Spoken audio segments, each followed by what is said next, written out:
오늘 말씀은 바울이 바나바와 같이 1차 선교 여행을 마무리 짓는 내용이 있습니다. 그런데 여기 19절에 보면 여기 비시디아 안독 그리고 이고니온에서 가까운 도시죠. 그러니까 거기에서 유대인들이 와가지고 무리들을 충동했다 그랬어요. 그래서 저들이 어떻게 했느냐, 이 충동한 무리들이 돌로 바울을 쳐서 넘어뜨려 가지고 바울이 죽은 줄로 알고 이 도시 밖으로 끌어내 버렸다 그런 말. 돌로 쳐서 바울이 죽은 줄 알고 산 송장 집어 던지고 갔다 그런 말. 참 이게 사람이 악하면 이렇게 악해요. 이게 아무나 제정신으로 할 수 있는 일은 아니겠죠. 이게 참 마귀 사탄이 하지 않고는 할 수 없는 일이다. 유대인을 통해서 이렇게 강하게 사탄이가 역사하고 복음을 전하는 바울을 돌로 쳐 죽이려는 일까지 이르게 된 걸 봅니다. 참 바울은 그러니까 이 1차 전도 여행 선교를 통해서 참 아무나 경험할 수 없는 이런 혹독한 경험을 하게 되는 것이죠. 비난받고 모욕받고 이런 거는 말도 할 것 없이 돌로 맞아 죽을 지경까지 이르렀으니 안타까운 얘기죠. 근데 이제 신이 이렇게 둘러 누워 있으니까 제자들이라는 건 그곳에 예수 믿는 사람들이죠. 믿음의 사람들이죠.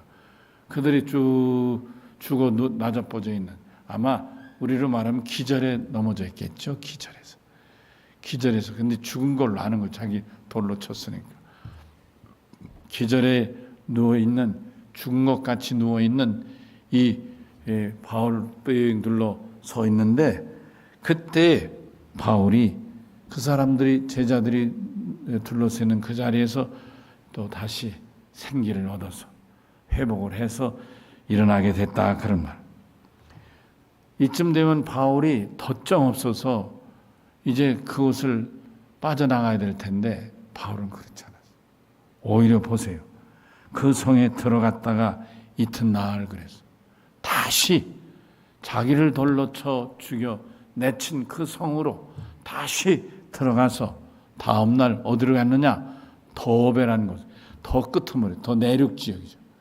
그러니까 이 얘기는 뭐냐면 바울이 복음을 전하러 나갈 때 나름대로 이 더베까지 복음을 전하겠다, 나름대로 그런 계획을 세웠다라고 생각하는 거예요. 그렇지 않고 여기까지를 하겠으면 이튿날 자고 돌아갔을 거예요. 근데 굳이 더 깊숙이 내륙 지방에 있는 더베란 도시까지 더 올라가서 복음을 전했어요. 놀랍지 않습니까? 복음을 더베성에서 전해서 많은 사람을 또 제자로 삼았다 그랬어요. 그러니까 바울이 박해를 당하고 돌에 맞아 죽었다 하는 이런 소문도 나겠지만, 그럼에도 불구하고 바울은 굽히지 않고 그런 박해나 방해에 머무르지 않고 오히려 더 깊숙이 더베까지 가서, 이건 뭐 상상도 할 수 없는 일, 아무도 예상할 수 없는 일이죠. 아마 바울만 복음을 전하러 갈 때 이미 계획한 도시였을 겁니다. 웬만한 사람 같은 돌아갔을 건데 오히려 바울은 개의치 않고 더 깊숙이 내륙 지역에 더베란 도시까지 가서 복음을 전할 때 그 더베에 있는 사람들 가운데 이 바울의 복음을 듣고 믿는 사람들이 늘어나게 됐다. 제자들이 생겼다 그럽니다. 참 오늘 이 말씀이 저를 비롯해서 우리에게 주시는 도전이 참 크고 강하다 생각.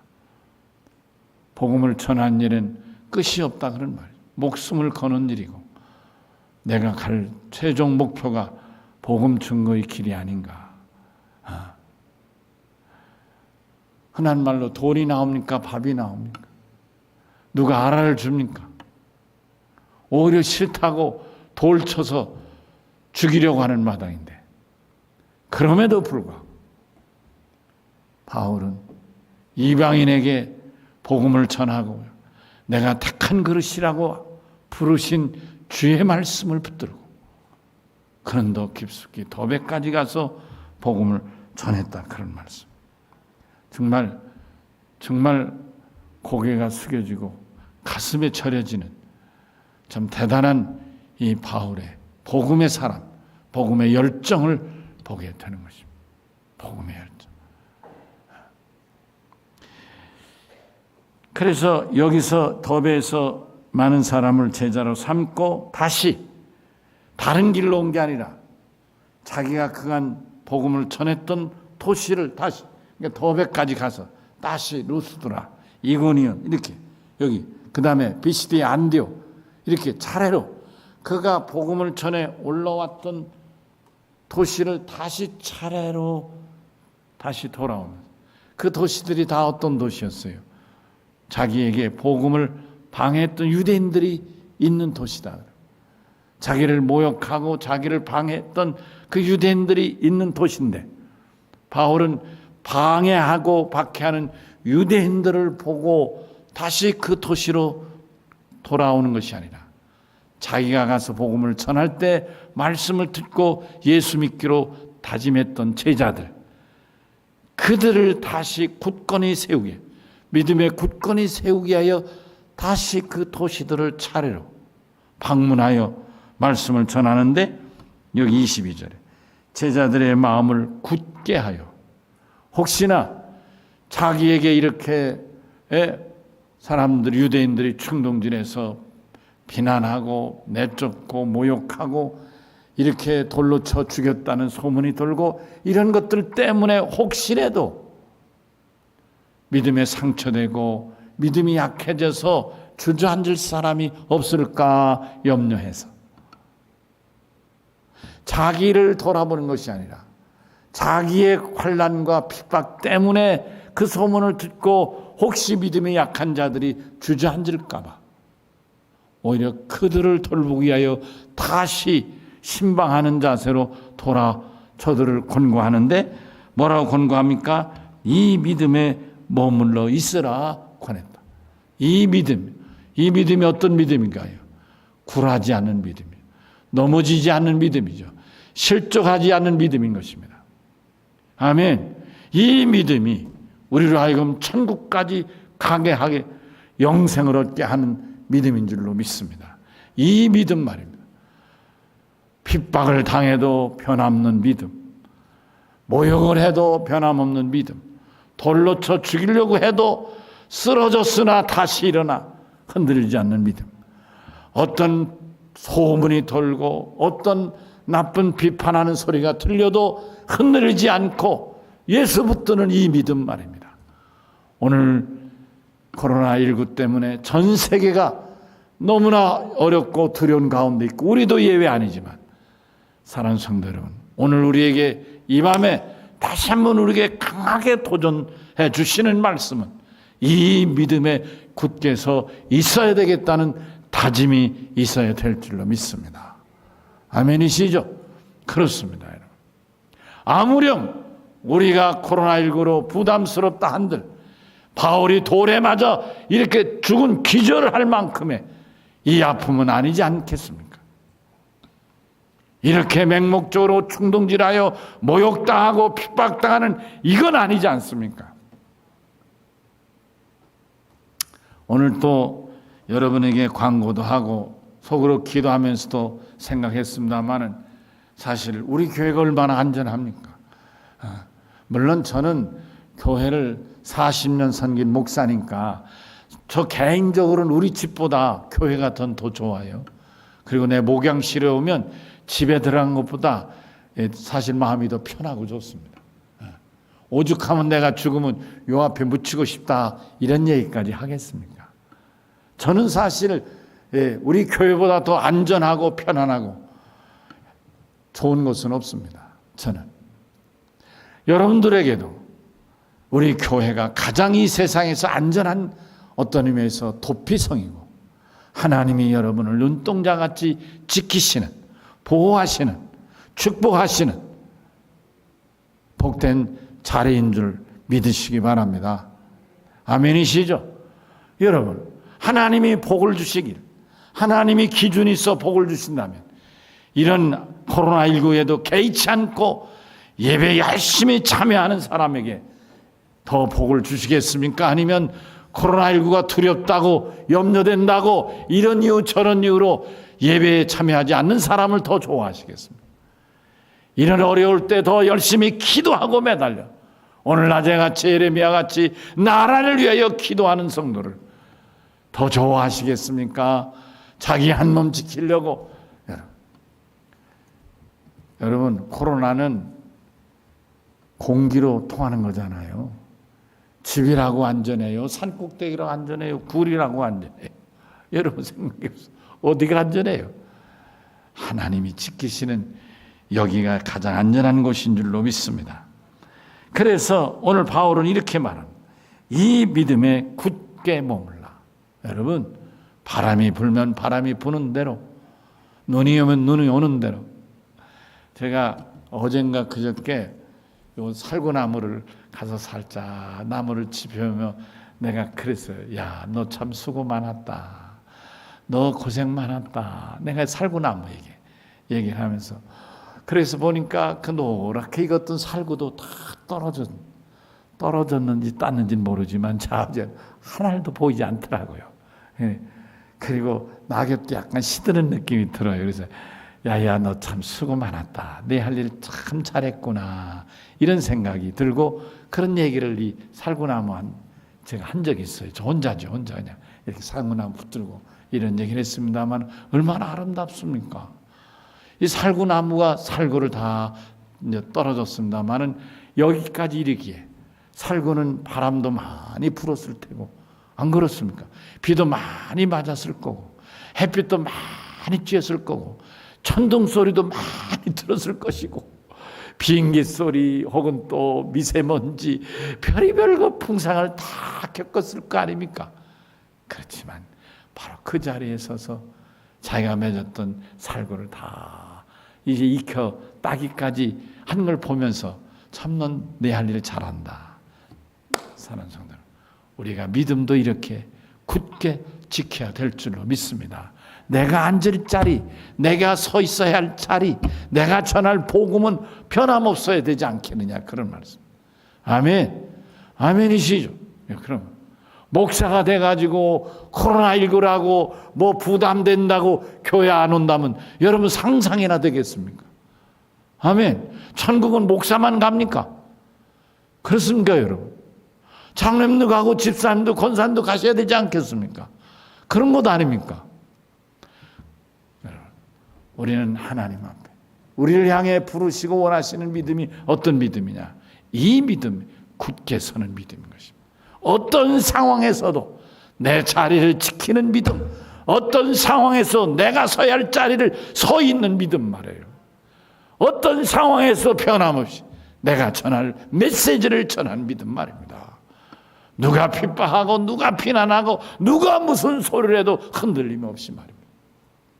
특별히 교회 중직자는 중직 쌓일수록 더욱 교회에 대해서 혹은 교인에 대해서 혹은 목사에 대해서 이상한 누가 무슨 말을 할지라도 그 자리에서 흔들림 없이 교회를 지키는 사람, 교인을 보호하고 지키는 사람, 목사를 굳게 지켜나가는 사람, 이들이 중직자고 오늘 말씀에 이 믿음을 지켜야 할 성도들의 자세가 아니겠느냐 하는 것입니다.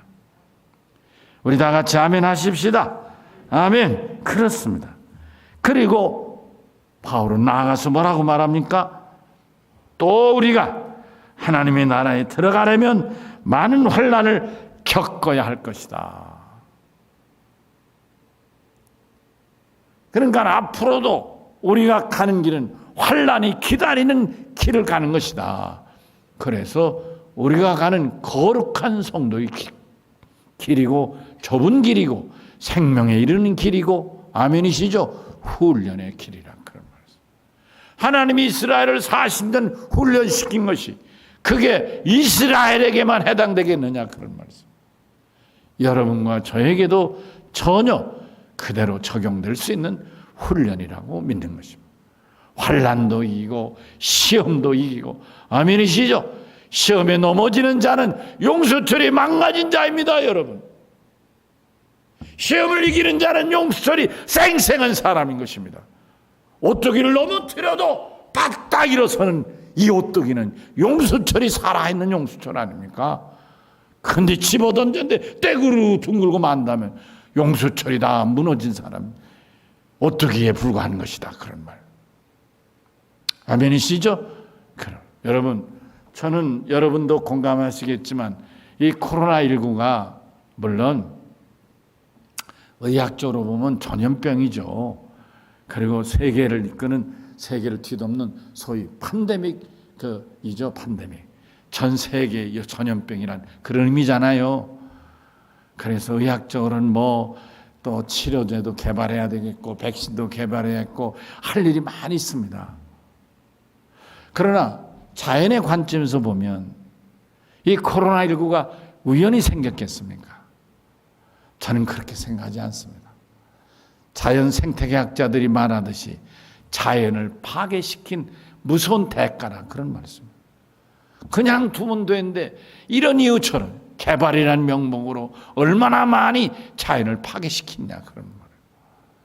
여러분, 우리가 의도적으로 정책적으로 파괴시키는 것도 있지만 문명이 발달하면서 부득이 파괴시키는 것도 있잖아요. 여러분, 이 전기 때문에 자연이 훼손될 수 있잖아요. 예를 들면 풍차를 돌린다든지 또 수력 발전을 돌린다면 그렇게 자연의 해는 아니겠지만 만약 화력 발전을 돌린다면 그러면 석탄을 떼야 되는 거 아닙니까? 여러분, 그런 것들이 자연을 망가뜨리는 것들이 하나라, 그런 말씀입니다.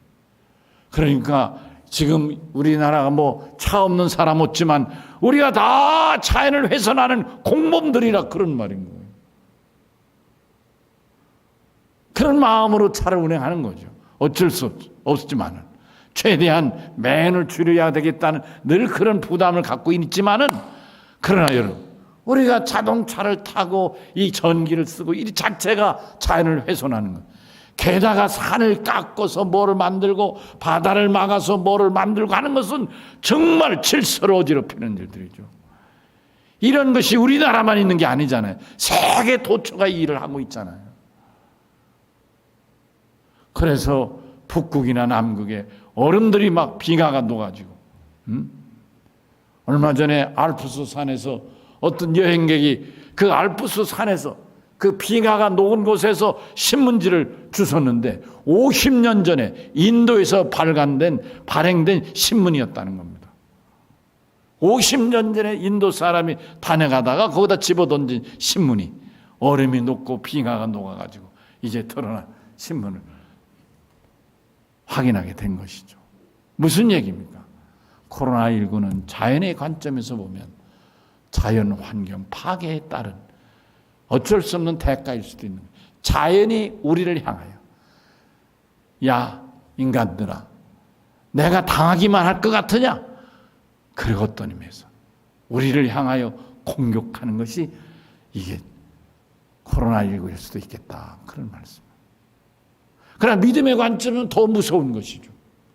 믿음의 관점에서 보면, 저는 지금 어떤 자연의 관점이나 의학의 관점에서 제가 모르니까 한계가 있으니까 짧게 얘기를 했습니다만은, 믿음의 관점에서 보면 이렇게 발전하고 잘 사는 과정에서 하나님을 떠나고 하나님을 멀리하고 다 인간의 이제 지식에만 매달려서 술수를 부리고 잔꾀를 부리고, 그래서 얼마나 세계가 질서가 어렵고 흔들어지고 있습니까? 여러분 아시잖아요. 세계 도처가 너무나 어려워지고 있잖아요. 이제 강대국이 아닌 게 무슨 약속을 돕는 강대국이 아니라 약속을 착취하고 잡아먹으려고 하는 강대국으로 바뀌어가고 있는 이런 상황 아니냐, 그런 말인 거예요. 같은 나라 백성까지도 피부가 다르다고 공격하고 무시하고, 기가 막힌 일이란 말이죠.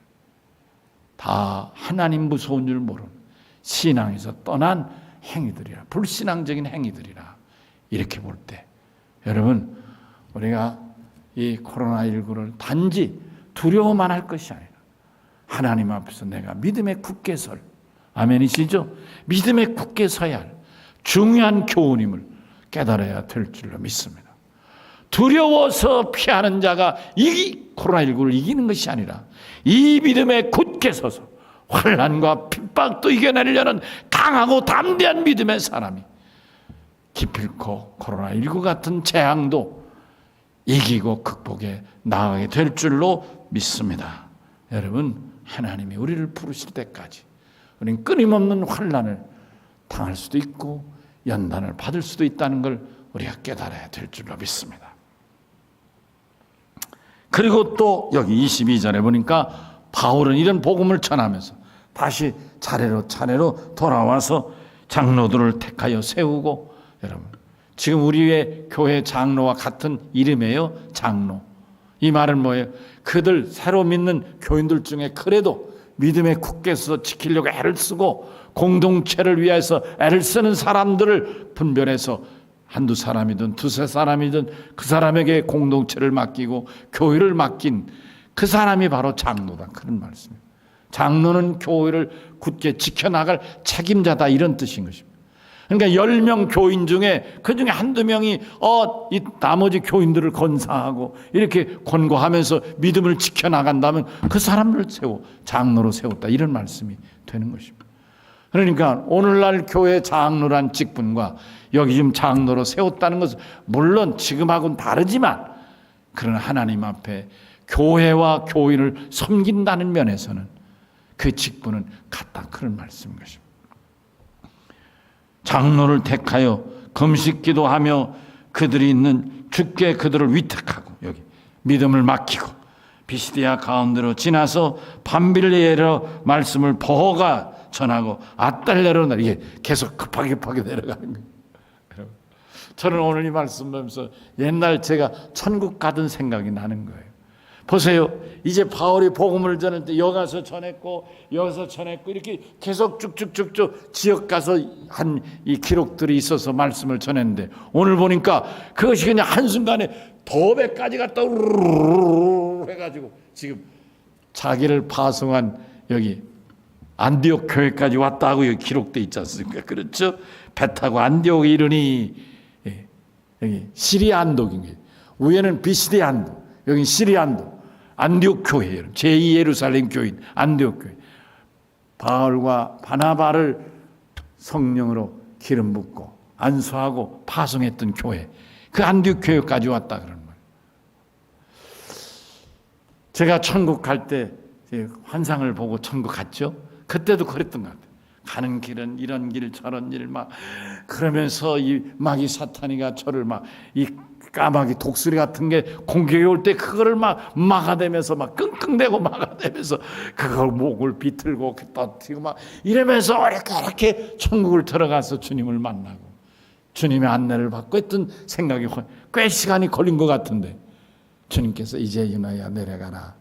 그래서 천국 문을 열고 나오는 순간 내가 깬 거예요. 그 이유는 없어요. 기억나는 게 없어요. 오늘 본문에도 보니까 복음을 전하러 가는 곳에는 이런 말씀 저런 말씀 전했죠. 마치고 이 시리아 안디옥으로 돌아온들 이렇게 어디를 거쳐 어디를 거쳐 이렇게. 사랑하는 성도 여러분, 믿음으로 승리하는 길은 쉬운 길이 아니고 험한 길이지만, 그러나 정작 마치는 순간 하나님 나라에서는 영원한 쉼을 얻게 된다는 말씀으로도 깨닫게 되는 귀한 교훈이 되겠습니다. 자, 오늘 말씀 더 보겠습니다. 27절, 28절에 보면 바울이 1차 선교를 은혜 중에 잘 마무리하고 그들과 같이 있어서 뭘 했다고요? 선교 보고회를 했다. 선교 보고회를 했다. 원래 선교사는 보고를 하게 되어 있는 거예요. 복음을 전해서 이렇게 했습니다. 이렇게 선교 보고를 하는 거예요. 여기 지금 27절 이하가 보고한다는 내용인 것입니다. 교회를 모아, 교회 성도들을 모아 하나님이 함께 하신 모든 이 전도 사역의 일과 이방인들의 믿음을 여신 것, 도시마다 이 도시 저 도시 차례로 하겠죠. 복음을 전했던 도시들 상황을 쭉 보고를 했다, 그런 말씀. 그리고 제자와 함께 오래 안디옥 교회에 있었다. 이렇게 해서 오늘 말씀을 통해서 바울은 바나바와 같이 1차 선교 여행을 은혜 중에 성공 중에 마치게 된 말씀이 되겠습니다. 말씀을 마무리합니다. 다시 22절에 돌아가서 우리에게 이런 팬데믹 코로나19를 통해서 어려움 당하지만 우리는 여기에 흔들림 없이 이 믿음 굳게 잡고 최후 승자가 되시기를 주의 이름으로 축원합니다. 아멘. 기도하시겠습니다. 하나님 감사합니다. 하나님께서 이처럼 사랑하시고 은혜 주셔서 오늘 사도 바울과 바나바가 1차 선교 여행을 마치고 하나님 이렇게 성공적으로 마치며 제자들에게 이 믿음에 굳게 서야 할 것과 하나님 나라 갈까지 장차 환난을 많이 겪어야 될 것을 가르친 것처럼 저희들도 오늘 이 말씀을 통하여 하나님 믿음, 지켜야 할 믿음, 지켜야 할 자리, 하나님 전해야 할 복음에 굳게 서는 믿음들이 되게 하시고 또 나아가서 오늘 말씀처럼 우리가 주님 나라 갈 때까지 이런저런 환난과 핍박이 닥쳐온들을지라도 오뚜기같이 바로 선 믿음으로 최후 승자가 되게 하여 주시옵시고 오늘 이 말씀 우리에게 도전 또 새 힘이 되게 하여 주시옵소서. 감사하고 예수님 이름으로 간절히 기도하옵나이다. 아멘.